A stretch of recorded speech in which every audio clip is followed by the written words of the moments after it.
Bienvenidos a Aprendiendo Juntos, un ministerio de enseñanza de la palabra de Dios. Esta transmisión es gracias al patrocinio de quienes están uniéndose para que podamos bendecir a muchos. Gracias por ayudarnos a extender el Evangelio. Muy buenas tardes, tengan todos un abrazo. Y bueno, llegamos hoy al final del libro de los Gálatas, al menos al final del capítulo 6, aunque la próxima semana ya les voy a avisar qué voy a hacer, porque este ministerio sale a vacaciones hasta el 17 de diciembre. O sea que tenemos 3 semanas para hacer algo más, pero ya les comentaré antes de terminar. Si se me olvida, por favor, me recuerdan. Y vamos a empatar entonces lo que hemos visto. La semana pasada vimos las matemáticas de Dios, que son bien diferentes a las nuestras. La semana pasada vimos que el corazón de Dios es un corazón que da. De hecho, aunque no lo vimos, este verso se los quiero regalar hoy. Juan 3:16, que dice, porque de tal manera amó Dios al mundo que dio a su Hijo único para que todo aquel que en él crea no se pierda, sino que tenga vida eterna. Por eso en el reino de Dios, el que más da es el que más recibe. Esas son las matemáticas de Dios, muy diferente a las nuestras, que somos tacaños, que no damos ni a la iglesia a la que nos congregamos. Y aprendimos la semana pasada los principios de dar. El principio de dar en mi iglesia, que es donde cuidan de mi alma el diezmo, el principio de ofrendar, etcétera, etcétera. Vimos entonces que la ley demanda, pero la gracia da. Por eso bajo la ley, les explicaba la semana pasada, existía la ley del diezmo. Era un mandato que debía, sí o sí, tú tenías que dar, exigía dar. Pero el principio del diezmo, que es lo que se hace ahora en el Nuevo Testamento, se entiende que damos porque hemos entendido lo generoso que ha sido Dios con nosotros. Hemos entendido el amor de Dios. Tenemos gozo al dar. ¿Por qué? Porque generosamente también el Señor nos ha dado. Y la palabra también nos enseña que tenemos que ser generosos en la iglesia, generosos con quien nos enseña, con nuestros maestros y generosos mayormente con los hermanos en la fe. Como les dije el martes pasado, yo no me ruborizo cuando hablo de finanzas, porque es para el bien de ustedes, no es para el mío, porque yo cumplo esos principios y he sido bendecida. Y por eso se los enseño y no porque desee que ustedes me den. Son principios que les enseño que están escritos. Si usted lo hace o no, ese es su problema. Pero la idea es que usted que está aquí aprendiendo se refuerce en lo dicho por Dios. Y hoy continuamos adelante y vamos a desarrollar lo que nos falta de Gálatas 6, que es del versículo 11 al 18. Entonces vamos a iniciar verso por verso. Y Vivi, léeme por favor el verso 11. Miren ustedes con qué letras tan grandes les estoy escribiendo ahora con mi propia mano. Con este verso se han escrito montones de libros diciendo que Pablo escribía grande debido a la enfermedad en sus ojos que tenía, que muchos dedujeron que tenía cuando leyeron Gálatas 4:3. ¿De dónde viene esta mala enseñanza? De tomar versos sin analizar el contexto y hacen con un verso una doctrina. Esta idea de la enfermedad procede de que Pablo, cuando estuvo en Listra, fue apedreado brutalmente y quedó supuestamente con una enfermedad en los ojos y por eso tenía que escribir las letras grandes, gigantes. Y este verso no significa nada de eso. De lo que habla es que la carta que les está escribiendo es una gran carta, 6 capítulos con unas grandes correcciones para ser leída y tenida en cuenta en toda la región de Galacia. Y dice, fíjense cuán grandes letras escribo, cuán gran carta les estoy enviando de mis propias manos. Muy interesante, porque los que estuvieron conmigo en Hechos, cuando leímos los viajes misioneros, vimos que Pablo tenía un escriba. Pablo le escribía ya sea a Lucas, en algunas cartas otros, pero aquí nos está dando una información bien interesante, que él mismo es el que está escribiendo esta carta. O sea que podemos deducir que es la única carta escrita de puño y letra por el apóstol Pablo. No utilizó a Lucas como lo hizo en las otras. Léeme por favor, Vivi, del verso 12 al 13, si eres tan amable. Esos que quieren obligarlos a circuncidarse lo hacen solamente para quedar bien con la gente y no ser perseguidos por causa de la cruz de Cristo. Pero ni siquiera los que se circuncidan cumplen todo lo que la ley dice. En cambio, quieren que ustedes se circunciden para gloriarse de haberlos obligado a ustedes a llevar esa marca en el cuerpo. Muy bien. La circuncisión de los Gálatas era un motivo de jactancia, porque esos mismos judíos que llegaron a decir que se debían circuncidar no guardaban la ley. Pablo dice que ni ellos mismos la cumplían y querían hacer que ellos lo hicieran para gloriarse y que los demás vieran. En otras palabras, orgullo del resultado, porque ni ellos mismos cumplían la ley. Este asunto de cumplir o no cumplir la ley se había tratado en el concilio. Y recordemos que esta carta la empieza a escribir Pablo al final de esa reunión, al final del concilio, donde se definió que no era necesaria la circuncisión de los judíos. ¿Por qué digo que es orgullo? Hoy lo miramos, hoy lo vemos aún en muchas iglesias. Cuando las obras de la gente, los pastores dicen, hemos bautizado a no sé cuántos, hemos hecho a tantos convertidos. Lo que estaban buscando los judíos en esa época era exactamente lo mismo. Verso 14, mi Bibi.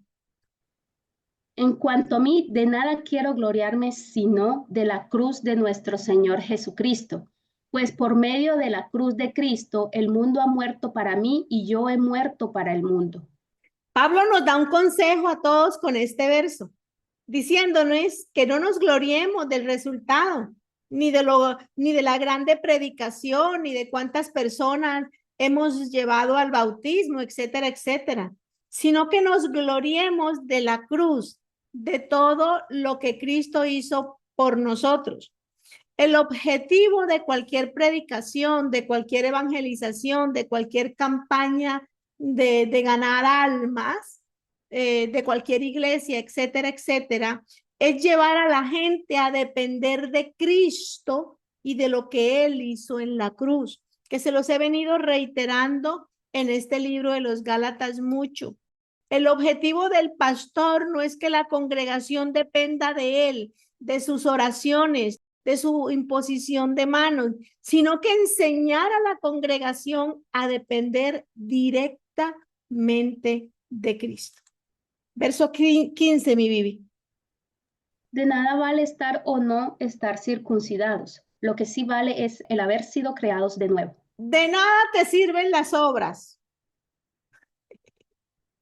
Lo que vale es que camines en la cruz, en la luz, no en la cruz, sí, o que camines en la cruz de Cristo, pero también en la luz de nueva criatura que eres, que camines como espiritual, que es tener los ojos puestos en esta palabra, en lo que Dios dice y no en lo que tus deseos quieren hacer.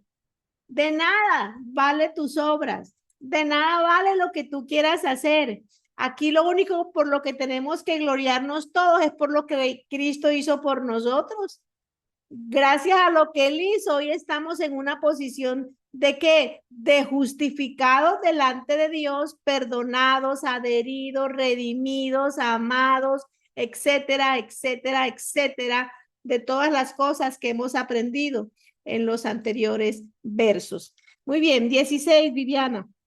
Reciban paz y misericordia todos los que viven según esta regla y todos los del Israel de Dios. ¿Qué quiere decir aquí mi amado apóstol Pablo? Los legalistas pierden el disfrutar de la paz y de la misericordia de Dios porque no viven esta regla. Ellos se mantienen fatigados. ¿Por qué? En sus esfuerzos para cumplir la ley. Pero hay paz y misericordia sobre quienes viven descansando en lo que Cristo hizo. Una persona que está en una iglesia legalista, que tiene que hacer, ¿qué tipo de paz y qué tipo de misericordia va a tener? Paz no tiene, porque vive condenado, porque ninguno de nosotros somos capaces de vivir perfectamente. Entonces, cada vez que peca, se condena y no recibe la misericordia de Dios. ¿Por qué? Lo vimos, que el que peca, aquel que descubrimos en pecado, aquel que no lo hace habitualmente, aquel que cayó por algunas circunstancias, corre nuevamente a ponerse a paz con Dios y ahí está la misericordia, ahí la encuentra. De los legalistas, este versículo no lo viven. No hay paz ni misericordia en ellos. Por eso Pablo les dice, en cambio ustedes, Gálatas, reciban esa paz, reciban la paz de saber que ya Cristo los ha justificado, reciban su misericordia porque aunque caigan, hay misericordia para aquel que está en Cristo. Aquellos que viven en esta regla, a todos los que somos del Israel de Dios, a todos de los que somos justificados de la Nueva Jerusalén celestial que ya vimos en el capítulo 4, ¿qué hacen? Reciban grandemente esto. Ustedes tienen que vivir en paz y sabiendo que hay misericordia para ustedes. Verso 17. De ahora en adelante no quiero que nadie me cause más dificultades, pues llevo marcadas en mi cuerpo las señales, lo que he sufrido en unión con Jesús. Este verso me encanta. En otras palabras, dice Pablo, espero que ustedes, Gálatas, y a la iglesia moderna de hoy les quede claro que de ahora en adelante ustedes, Gálatas, cesen de darme disgustos y cesen de darme preocupaciones, que solo me quitan energías para seguir adelante con la evangelización, con los proyectos evangelísticos que tengo. ¿Por qué? Tengo que iniciar un segundo viaje misionero y debo pararme a escribirles a ustedes nuevamente cosas que ya les he enseñado. Por favor, hermano, no es suficiente los sufrimientos y cargas anteriores que tengo al servicio de Cristo. No es posible que se porten de tal forma que de aquí en adelante, hombre, yo pueda descansar un poco de esas cargas tan abrumadoras e innecesarias que ustedes me están poniendo. Aplauso para Pablo. Ay, ay, ay. Mire todo lo que dice en un verso. Muchachos, iglesia, ¿cómo es posible que ustedes anden en eso? Yo en vez de dedicarme a seguir enseñando, hombre, tengo que pararme para poder corregir las cosas de la iglesia, que no peleen mal, que no se cojan de los pelos, que no se contesten mal unos a otros, hombre, que se ayuden mutuamente. Y yo todo el trabajo que tengo, hombre, ahora me tengo que parar para cosas que ya había enseñado, volvérselas a aclarar.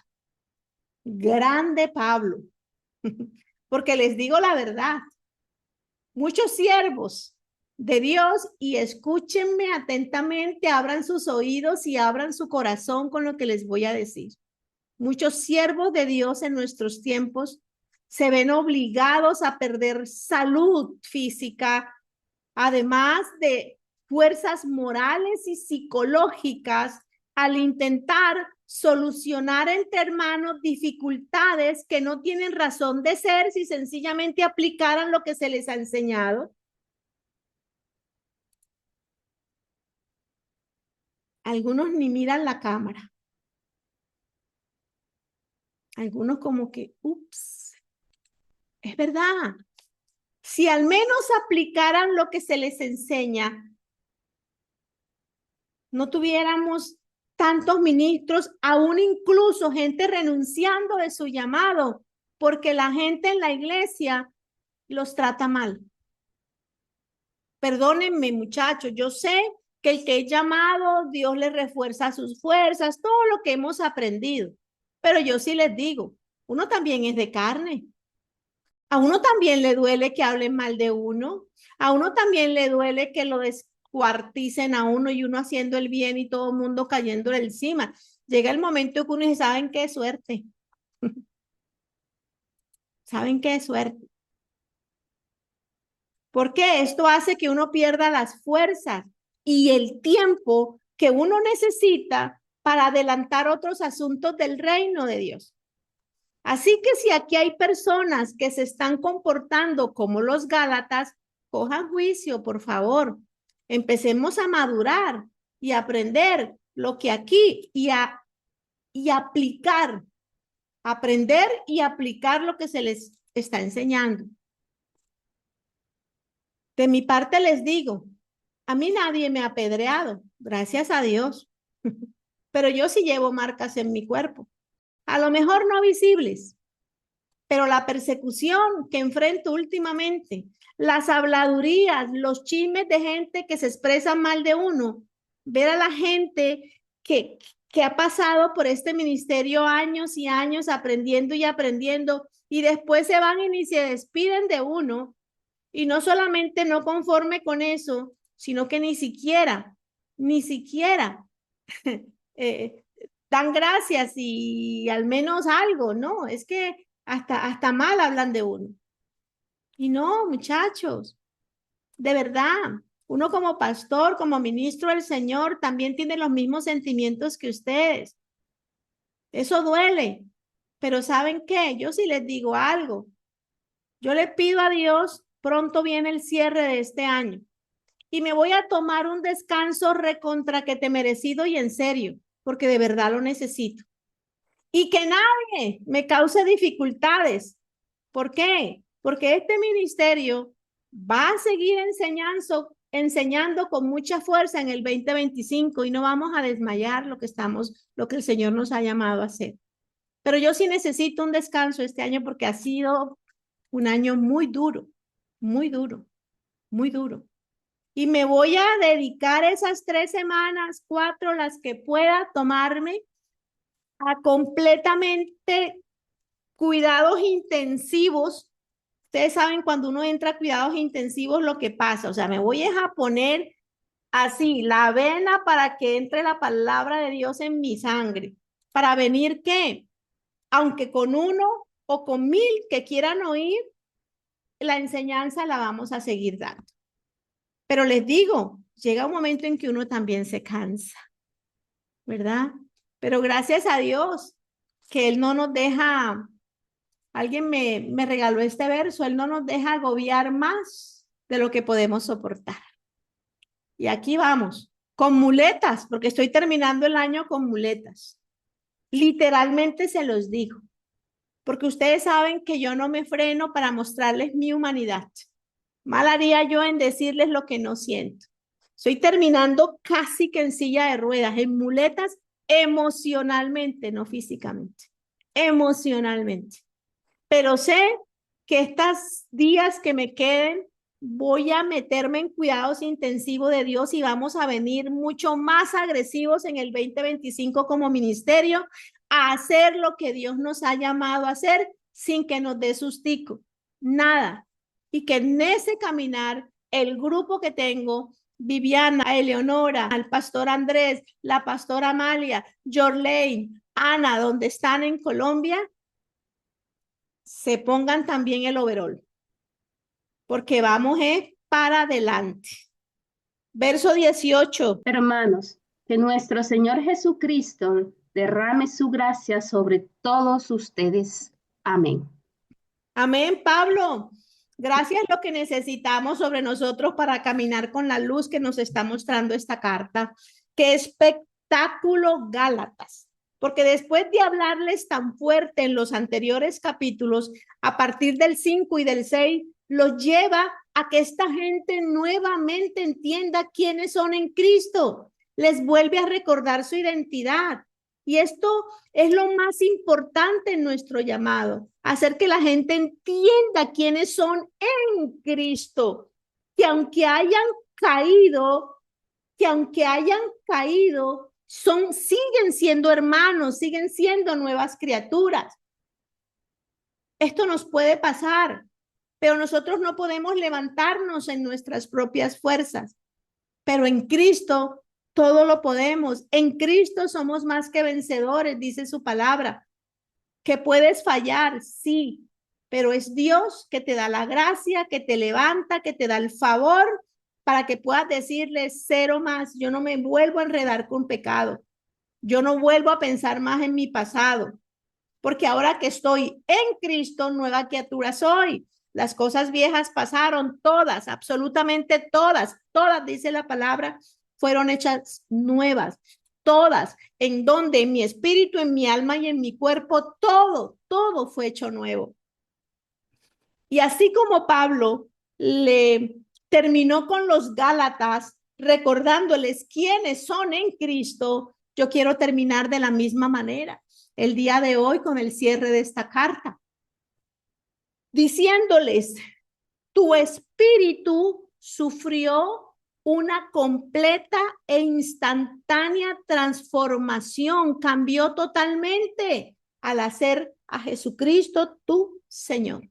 Tu espíritu es igual, no estás en igual que lo que es Cristo, no estás en proceso de obtener algo con Dios, ya lo tienes y está en esa parte llamada espíritu, que es tan perfecta como Jesús lo es, tan completa como Jesús la es. Y ahora, el resto de tu vida cristiana, ¿en qué consiste? Consiste en renovar tu mente para que puedas desatar en tu vida cada promesa que Dios te ha dado en este precioso libro. El creer en la palabra de Dios, tu alma ha sido mal enseñada. Créanmelo, muchachos, es bíblico. No les estoy diciendo una filosofía mía. Al creer en la palabra de Dios, tu alma que ha sido mal enseñada por años y años, a que es la que gobierna, pero ahora tú te alineas con lo que eres en el espíritu, empiezas a ser una persona espiritual y si después tu alma, que ya está de acuerdo con tu espíritu, se pone de acuerdo con tu cuerpo, la sanidad emocional y física se da porque se da. Yo no sé si me están entendiendo. Tú eres tres partes, espíritu, alma y cuerpo. Cuando recibiste a Cristo, Esperanza, tú fuiste nacida de nuevo al 100%. Tu espíritu es perfecto. Tu espíritu tiene todo lo que Cristo es, tú eres. Pero tu alma ha sido mal entrenada, la tuya y la de todos nosotros. Muy mal entrenada. ¿En qué? En que nuestras emociones son las que gobiernan. Pero ahora, al ser espirituales, que ya sabemos lo que es ser espiritual, espiritual es que yo soy lo que la palabra dice, que yo me fijo en el buen consejo de Dios y eso es lo que hago, entonces ya tengo dos partes que han ganado. Mi espíritu nació de nuevo, que es como Jesús, y logré gobernar mi alma. Ahora que logré gobernar mi alma, esas dos influencian en mi cuerpo y tantas enfermedades emocionales se van porque se van. Porque tú eres ahora una persona que tu alma la tiene sujeta a lo que eres en el espíritu. Es tan sencillo, muchachos. Yo no sé si ustedes recuerdan Tercera de Juan, creo que es Tercera de Juan 1. No recuerdo el verso que dice, amado, yo deseo que tú seas prosperado en todas las cosas, que ya seas sano, así como tu alma tiene prosperidad. Tu alma está en prosperidad cuando la alineas con la palabra, no antes. Si tu alma no está alineada con la palabra, tú no tienes prosperidad. No la tienes. Si tú alineas tu alma con lo que puedes ver, oír, oler, probar, experimentar, en vez de creer lo que la Biblia dice, te alejas de experimentar toda la prosperidad que Dios tiene en todas las cosas. Porque este verso dice, amado, yo deseo que tú seas prosperado en todas las cosas, que seas sano. O sea, Dios le está dando la sanidad espiritual y física, le está poniendo el peso a que tú domines tu alma.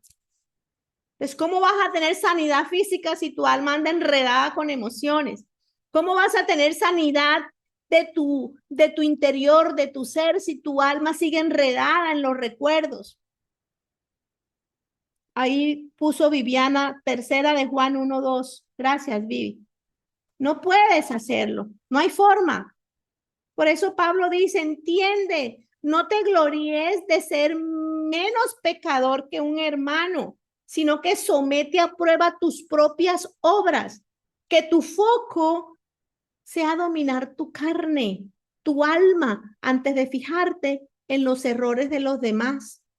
Deja de mirar a los demás, empieza a mirarte a ti para que tú puedas ser, ¿qué? Transformado.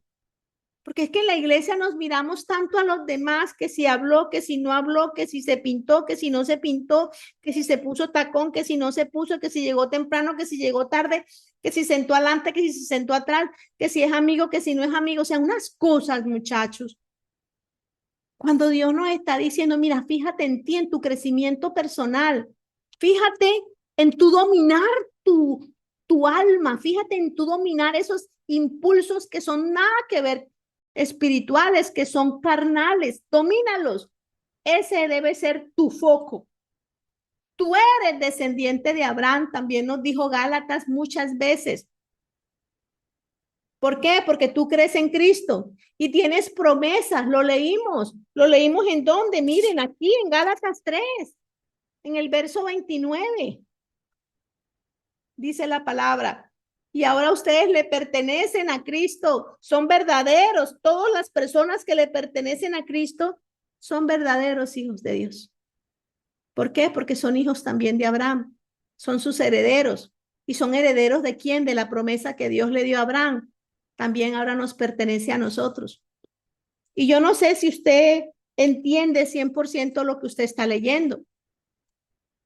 Yo no sé si usted entiende las dimensiones de lo que significa Gálatas 3. Yo no lo sé. Porque muchos ni siquiera saben a qué promesa de bendición se está refiriendo Gálatas. Y cuando yo no conozco una promesa, no la puedo reclamar. Si yo recibo una herencia, pero no sé que la tengo, pues esa herencia se pierde, esa bendición se pierde. El creyente debe conocer la palabra de Dios, debe conocer sus promesas y creerlas. Dios da promesas y las cumple. Lo que tienes que hacer de tu parte es creerlas. Dios da promesas y las cumple, tu parte es creerlas. Por favor, yo les pido que revisen cuidadosamente esa bendición y que se apropien de ella, la bendición de Abraham. Entiéndanla, estudienla, léanla. Pero yo hoy les voy a señalar algo en las escrituras que estoy convencida que ustedes no lo han visto. Y es la clave del incremento, la clave de la bendición que profetizó Isaías sobre nosotros. Así que Viviana, vete por favor a Isaías 5. No, perdóname. No, Isaías 51:1. La vamos a leer, Viviana, en la NBI, por favor. Ustedes los que van tras la justicia y buscan al Señor, escúchenme, miren la roca de la que fueron tallados, la cantera de la que fueron extraídos. Ustedes los que van tras la justicia. O sea, nos está hablando a nosotros los de la iglesia, los que seguimos al Señor y le creemos a Dios como Abraham le creyó. Y entonces Isaías dice, escuchen ustedes que están en esos tiempos de la gracia, que siguen la justicia, donde la justificación por fe en Cristo está vigente en ese tiempo. Para ustedes es esto. Miren la roca donde fueron sacados. Fuimos sacados, muchachos, de una cantera de tinieblas. fuimos extraídos de ahí. Fuimos tallados y puestos ahora en su reino, en el reino de su amado Hijo. Fuimos puestos en una nueva familia, en la familia de su amado Hijo. Fuimos puestos en el ADN espiritual completamente diferente al que traíamos. Inclusive tenemos un ADN diferente al de nuestra propia familia carnal y ahora se los explico. De hecho, Viviana, búscate ese mismo verso en la Reina Valera Gómez, por favor, para que quede más claro. Oídme, los que seguís la justicia, los que buscáis a Jehová, mirad a la piedra de que fuisteis cortados y el hueco de la cantera de donde fuisteis arrancados. ¿Entienden lo que está diciendo Isaías? Ustedes, iglesia moderna, ustedes que sí han sido justificados, nosotros no. Nosotros andamos en la ley, pero ustedes, ahora los que buscan a Dios y siguen la justicia, ustedes fueron sacados de un hueco. Tienen que mirar allí. Y el diablo que sabe esto, que sabe que usted no está mirando de dónde fue sacado y a dónde fue puesto, que usted si se fija en dónde ha sido colocado ahora, ustedes van a obtener lo que Dios prometió a Abraham y por eso el diablo los mantiene ocupados mirando la cantera, mirando el hueco de donde fueron sacados y no a donde fueron puestos y no al ADN de la nueva roca en la que fueron injertados, en la que fueron puestos. Satanás tiene concentrado al 80% del cuerpo de Cristo en que miren su pasado, las tragedias que les ocurrieron cuando eran niños. Ya ustedes no están en esa cantera. De allí fueron sacados. Dios les está diciendo que miren la roca donde Él te unió y no a la cantera de donde fuiste sacado, de donde ya tú no perteneces a esa cantera. Hay un hueco, mira ese hueco porque ahí no está. Tú estás puesto en la roca, tú estás puesto en Cristo, Jesús. Tú estás puesto en otra parte. Y Satanás mantiene a la gente en una conmiseración, llorando porque lo que le pasó en la niñez, recordando eventos que sucedieron cuando estaban en la cantera, y ahora tienen 50 años y siguen en la misma, llorando y llorando por recuerdos y cosas, y Dios te dice, oye, madura, mira la cantera donde te saqué, plántate en la nueva, plántate en lo que Jesús hizo por ti, plántate donde yo te puse, yo te saqué de allí, ya tú ni siquiera eres eso, yo te saqué de la pobreza. Si vivía tú eras pobre, tus padres te maltrataron, corta de donde te sacaron. Ya tú no eres ese. Tú eres nueva criatura en Cristo. Tú has sido completamente nuevo en Cristo Jesús. Ya no mires esa cantera. Si tu padre era alcohólico y te maltrató en la niñez, ¿y qué con eso? Si no te compraron ropa en Navidad para estrenar el 24, el 25, el 30 y el 31, ¿y qué con eso? Y si tu padre no te amaba, ¿y qué con eso? Si ya no estás allí, ¿desde qué día? Desde el bendito día que Cristo fue realidad en tu vida y decidiste decirle sí al nuevo ADN que ahora tienes. Ya tú no tienes ese ADN de cantera cochina, fea, horrorosa, de la cantera de desprecio, de la cantera de la humillación. Tú no estás allí. Y eso está diciendo Isaías. Oye, tú iglesia, tú no puedes seguir mirando esa cantera. Tú no puedes seguir concentrado en eso. Y Satanás sabe que si los sigue manteniendo anclados en el pasado, jamás verán la herencia que Dios le prometió a Abraham. Él es el engañador, porque hace que usted no crea la verdad de la palabra. Y usted vive en conmiseración absoluta, llorando y llorando. Y Dios diciendo, oídme, mira de dónde fuiste cortado. Y el hueco que quedó en la cantera demoníaca de donde fuiste arrancado. Deja ya de dejarte engañar por Satanás, que toma tus sentidos y te tiene ocupado mirando la cantera de donde fuiste sacado y no el ADN de Dios, el nuevo linaje que te dio, donde eres heredero de las promesas de Abraham y no lo estás entendiendo. Por eso vives como estás viviendo. Por eso lloras porque sí, porque no, que si te acuerdas, no. Cuando tengas recuerdos, espántalos de tu mente porque ahí mira el hueco de donde Dios te sacó. Tú no estás ahí. Ahí ya no estás.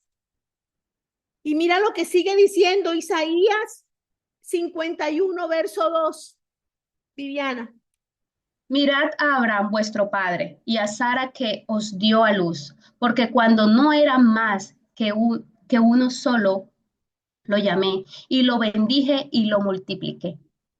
No miren la cantera. Mira Abraham, mira Sara. Mira iglesia. Yo no sé cómo sacarlos de ese letargo para que ustedes entiendan, la gente que escucha la gracia de Dios, quiénes son en Cristo. Isaías le está diciendo a la iglesia, miren a Abraham y miren a Sara. Ellos son sus padres. Esos padres suyos, ahora nuevos, a esos padres yo los bendije y los multipliqué. Y ustedes son herederos de esa bendición también. Pero si ustedes siguen viviendo en la cárcel de los recuerdos, en el lloriqueo, en las lamentaciones, para que sigan en depresión y tristeza, ¿por qué? Porque la depresión y la tristeza es contrario a la fe. Pero como ustedes siguen en los recuerdos, mirando la cantera y no los nuevos padres que yo les puse, porque yo les puse nuevos padres, les puse uno que es Abraham y otro que es Sara.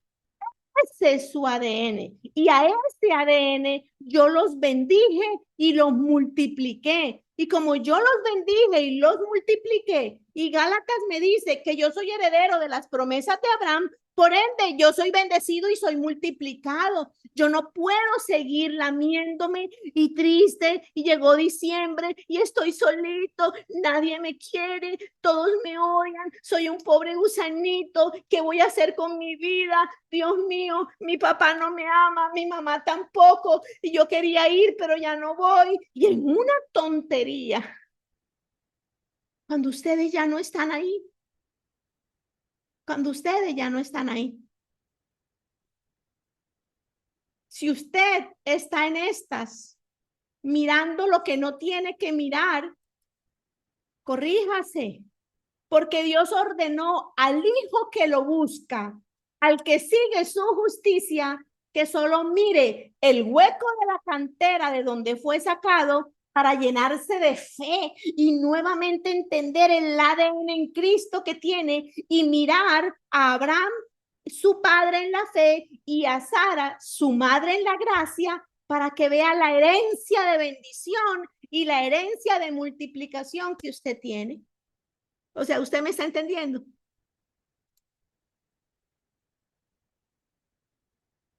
Parece que mucha gente se les olvida que Jesús fue a la cruz, como me lo dice Gálatas 3:13. ¿Para qué fue a Jesús a la cruz?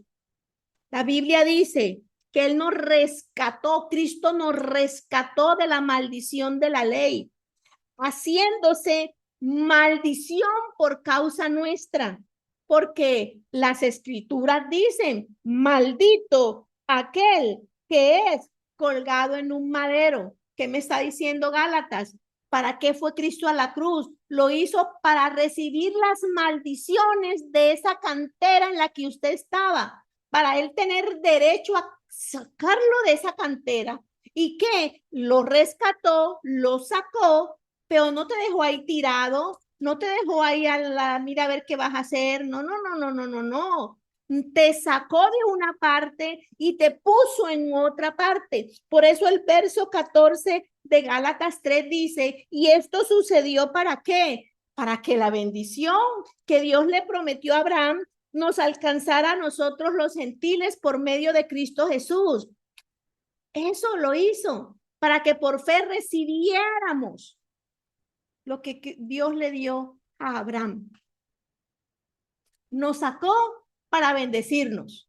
Nos sacó de la cantera de la maldición. Nos sacó de esa piedra de maldición donde no había sino oscuridad en nuestra vida pasada, donde todos los que estamos aquí tenemos heridas porque entendemos que cuando vivíamos sin Cristo éramos miserables. Éramos miserables. Muchos han salido de la droga, en fin, de muchas cosas. Éramos miserables y nos sacó de esa piedra, nos sacó de esa cantera y nos talló, dice la palabra en Isaías. Nos talló. ¿Qué quiere decir que talló? Que nos dio una forma, nos limpió y nos dio una nueva forma. ¿Nos sacó para qué? Para darnos bendición, para que esa bendición que Dios le prometió a Abraham ahora fuera nuestra. Yo les digo, muchachos, para terminar hoy, el libro de los Gálatas y hacer lo mismo que hizo Pablo, con los Gálatas, que los vació todos los versos, casi era, yo estaba bravo, pero al final les dijo, concéntrense en quiénes son ustedes en Cristo, concéntrense en la bendición de su padre Abraham, esa es su nueva familia, la bendición de Abraham, ese es tu padre y esa es tu madre. Ya no importa lo que hizo tu abuelito, ni tu tatarabuelito, ni tu tío, ni tu tía, ni ningún linaje anterior. Tu herencia, tu nuevo ADN espiritual está en ese nuevo ADN en Cristo y por ende las herencias que tiene Abraham. Deje ya esa cantera de donde fue sacado, deje de mirar mal lo que hayan vivido sus papás, sus abuelos, sus bisabuelos, sus hermanos.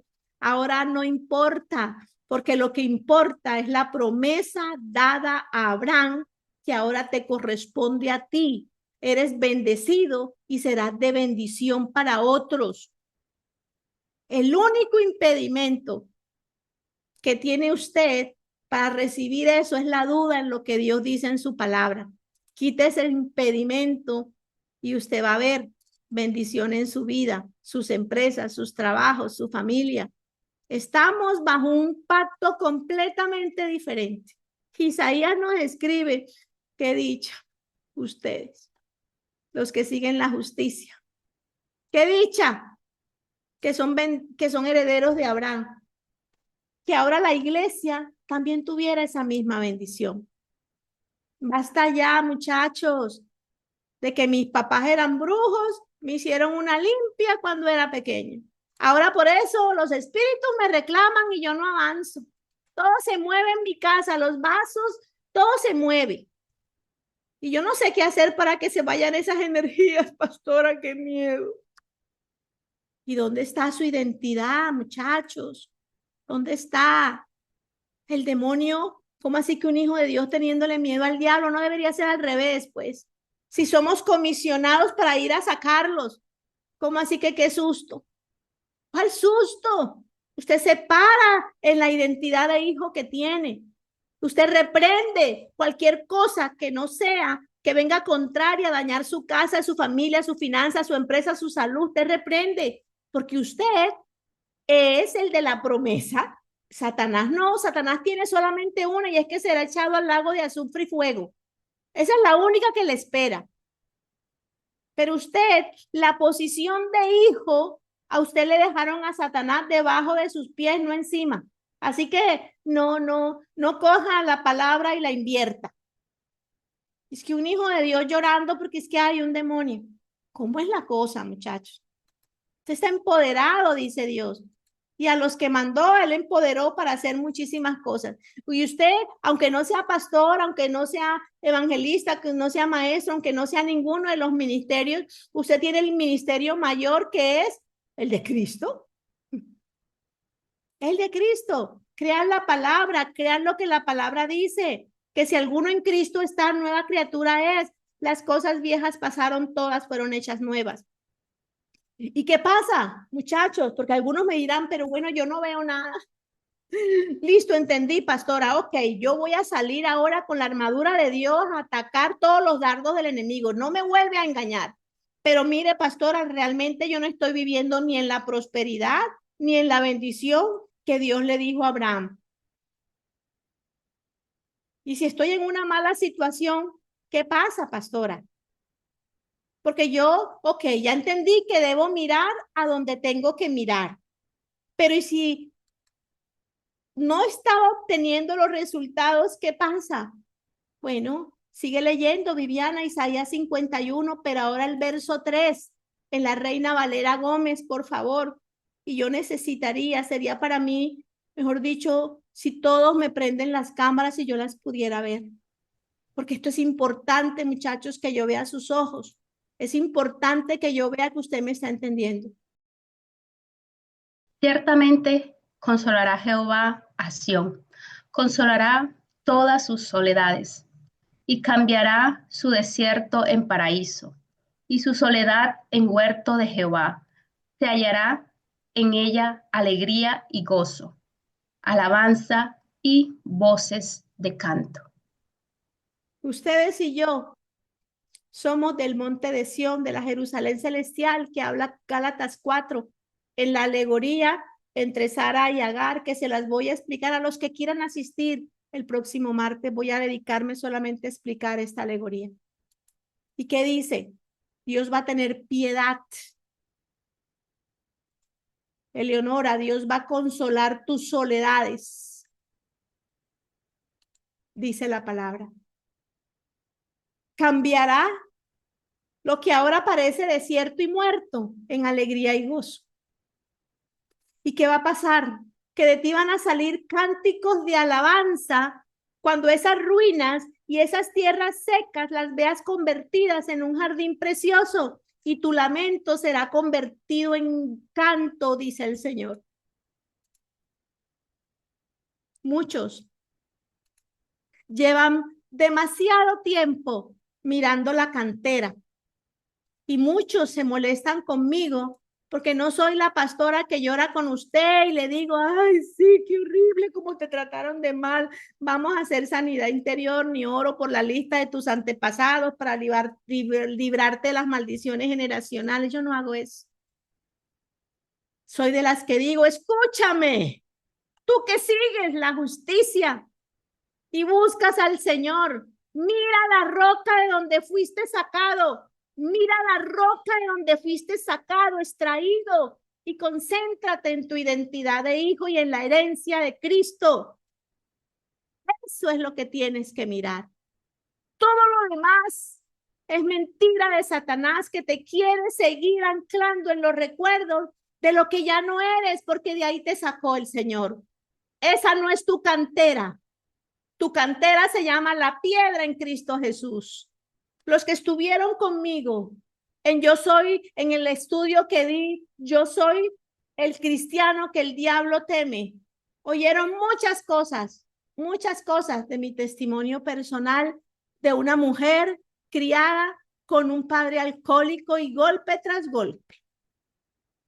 Y yo no me quedé lamiéndome eso.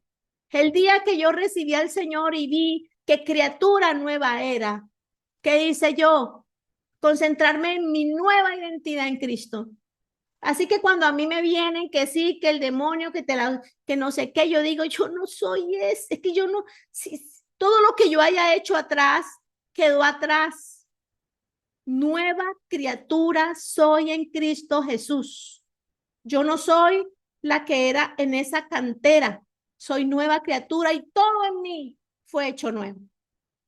Y ese es el mensaje de Gálatas al terminar, que como Pablo, ustedes entiendan que nuevas criaturas en Cristo son y la pongan en práctica por fin. Un cristiano que el diablo teme, se los decía, es aquel que cree en lo que la palabra de Dios dice y hace lo que Dios dice y obtiene el resultado que Dios dijo que usted iba a obtener. Un cristiano que el diablo teme es aquel que cree en lo que Dios ha dicho de lo que es Él. Usted no es lo que su mente a veces le tira. Usted no sirve para nada. Usted es un malo para nada. No, me río de Janeiro. Sí, no soy perfecta. Me faltan cosas. Quisiera poder dominar 7, 8 idiomas y poder predicar en muchas naciones. Quisiera hacer, pero bueno, aquí voy. A veces me siento que voy en auto, a veces me siento que voy en cohete, a veces me siento que voy a pie, a veces me siento que voy en patines, pero voy. Pero voy. Que nadie los saque a ustedes de la carrera. No pueden permitirse ese lujo de dejarse sacar de la carrera. Y que como Pablo lo digan, he corrido la batalla, he guardado la fe y ahora me espera el galardón, aquella corona que Cristo le ha prometido a los que creen en su venida. Amén. Esperamos que hayas sido bendecido con esta enseñanza y te invitamos a que te suscribas. Bendiciones.